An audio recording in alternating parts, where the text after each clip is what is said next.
Zach, I want to talk to you about Ainias Smith.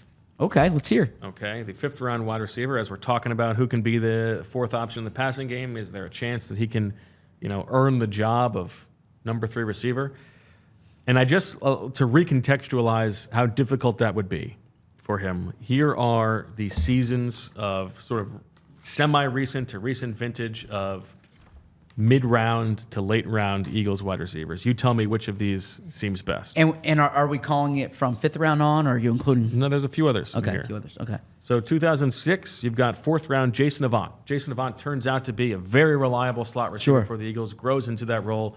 If Ainias Smith has Jason Avant's career, he should thank his lucky stars, right? Well said. As a rookie, Jason Avant had 7 catches for 68 yards. Okay. Yep. Okay. That's what he did as a rookie. Sure.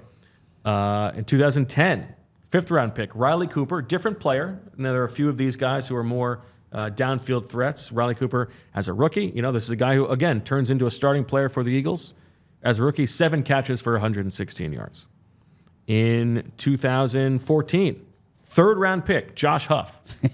A similar body type. It's like, if you want to think about guys the Eagles have drafted who Ainias Smith as a player is supposed to be like, it's like Josh Huff, right? This guy who's dynamic with the ball in his hands, can work over the middle of the field. Josh Huff, as a rookie, 8 catches for 98 yards. Okay? Moving on. Shelton Gibson in 2017, a 5th-round pick, 2 catches for 11 yards. Mac Hollins, picked in the 4th round that year, very good rookie year. The best rookie year of anybody on here. 16 catches for 226 yards. Big play threat. Yep. Different type of player, obviously, than Ainias Smith. J.J. Arcega-Whiteside, a 2nd-round pick. Guy they wanted to get the ball to. 10 catches for 169 yards.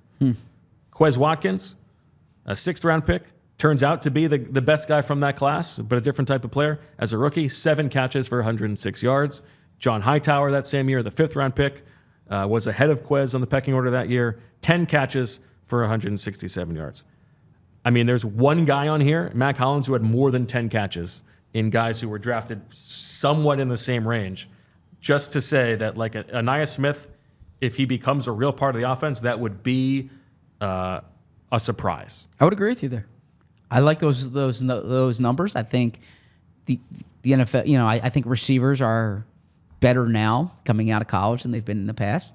But I would have the same muted optimism about Ainias Smith in this offense this year than I think some of the projections. I would imagine the Eagles continue to look to fortify that position, and I think you did a good job outlining why you should be, why there shouldn't be big expectations that Smith is a big part of this offense as a rookie, right? The Avant one is an interesting one, and now that's 20 years ago. As you said, things have changed. But even some of these other players, where they eventually turned into functional players for the team, but as a rookie, it's a high bar. Now the depth chart does matter, although certainly 2020 doesn't help the case there. We all silly like the mayor.